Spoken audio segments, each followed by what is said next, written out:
National lipid ડેના અવસરે અમારી સાથે છે રાજકોટના doctor Girish Patel on RX store radio talk show, જે આજે આપણને હૃદયને સ્વસ્થ રાખવા વિશે બધું જ જણાવશે. Welcome doctor.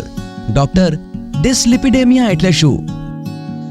આપણા લોહીમાં કોલેસ્ટ્રોલ નામનું બહુ મહત્વનું એક ઘટક છે, જે કોલેસ્ટ્રોલ ઘણી બધી જગ્યાએ વપરાતું હોય છે, પણ એનું વધારે પડતું પ્રમાણ હોય તો એ આપણી લોહીની નળીઓમાં જામતું જાય છે અને એ લોહીની નળીઓને સાંકડી કરી દે છે. હવે આ વધારે પડતું પ્રમાણ છે, જે આપણે ઇંગ્લિશમાં એબનોર્મલ કહી શકાય, એને ડિસલિપિડેમિયા એવું નામ આપી શકાય. એટલે કે વધુ પડતું કોલેસ્ટ્રોલ એ ડિસલિપિડેમિયા. ડોક્ટર, શું સામાન્ય માણસને કોલેસ્ટ્રોલ વધારે છે કે કેમ તે જાણવા માટે કોઈ સરળ ટેસ્ટ છે? દરેક વ્યક્તિને પોતાને કઈ એવા લક્ષણ નથી કે એનાથી એને ખબર પડી જાય કે મને કોલેસ્ટ્રોલ વધારે હશે.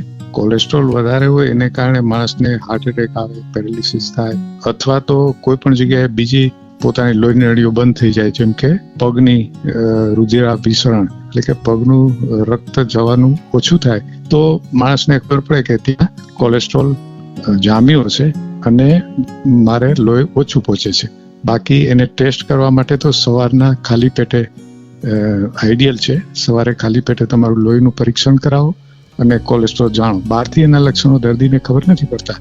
કોક દર્દીમાં આંખની આજુબાજુ કોલેસ્ટ્રોલ જામવાથી પીળા ડાઘ થાય, જેને જેન્થોમા કહેવાય, અથવા તો આંખની કાળી જે આપણી કીકી છે એની ફરતી કોર સફેદ રીંગ થાય. આવા બધા નિશાનો બહારથી હોય, બાકી બહારથી ખબર નથી પડતી આ માણસને કોલેસ્ટ્રોલ છે.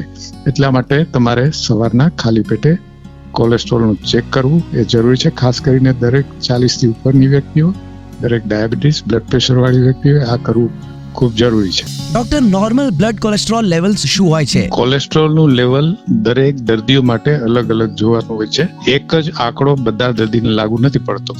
જેમ કે સાવ તંદુરસ્ત માણસ હોય, જેને કાંઈ પણ રોગ નથી, એના માટેનું કોલેસ્ટ્રોલ 200 કે તેથી વધારે હોય તો વધારે પડતું કોલેસ્ટ્રોલ ગણાય. પણ આ જ વસ્તુ ડાયાબિટીસના દર્દી માટે લાગુ નથી પડતું. ડાયાબિટીસ જેને હોય એને કોલેસ્ટ્રોલ 150 અથવા એથી પણ ઓછું હોય એ સારું. એવી જ રીતે જેને એકવાર હાર્ટ એટેક, હૃદયનો રોગ થયો છે, એમના માટે પણ કોલેસ્ટ્રોલનું લેવલ બને એટલું નીચું રહે સારું. એટલે દરેક દર્દીને કેટલું નોર્મલ ગણવું, એટલે કે કેટલું લેવલ છે એના માટે સ્વીકાર્ય છે, અસ્વીકાર્ય છે, એ એની પોતાની પરિસ્થિતિ, કન્ડિશન, રોગ એના ઉપર નિર્ધારિત થાય છે.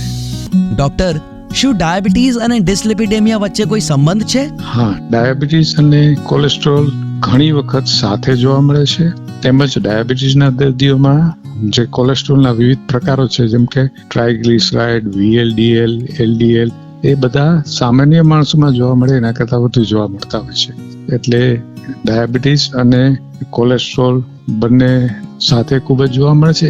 વધારાનું બંને જ્યારે સાથે હોય છે ત્યારે એ વ્યક્તિને ખૂબ જ વધારે નુકસાન કરે છે.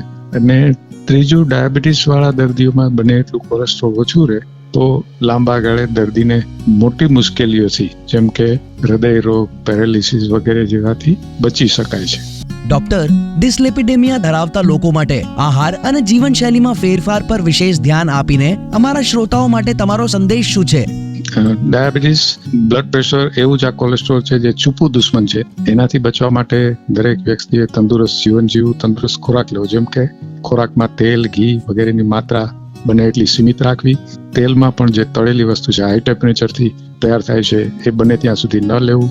ઘી અને ઘીની વસ્તુઓ બને એટલી ટાળવી. મેંદાની વસ્તુઓ ન લેવી. આ ખોરાકનું થયું. એવું જ કસરત દરેક વ્યક્તિએ પોતાની ક્ષમતા અનુસાર, જો એને કંઈ પોતાને રોગ હોય તો ડોક્ટરની પાસે તપાસ કરાવી, કઈ ટાઈપની કસરત એ કરી શકે જાણી એ પ્રમાણે કસરત કરવું. પૂરતી ઊંઘ લેવી, બને એટલો તણાવ મુક્ત જીવન જીવવું અને બને એટલું આ બધું નિયમિતતાપૂર્વક કરવું એ કોલેસ્ટ્રોલ માટે બહુ કંટ્રોલ કરવા માટે બહુ જરૂરી છે. A public awareness initiative for healthy heart.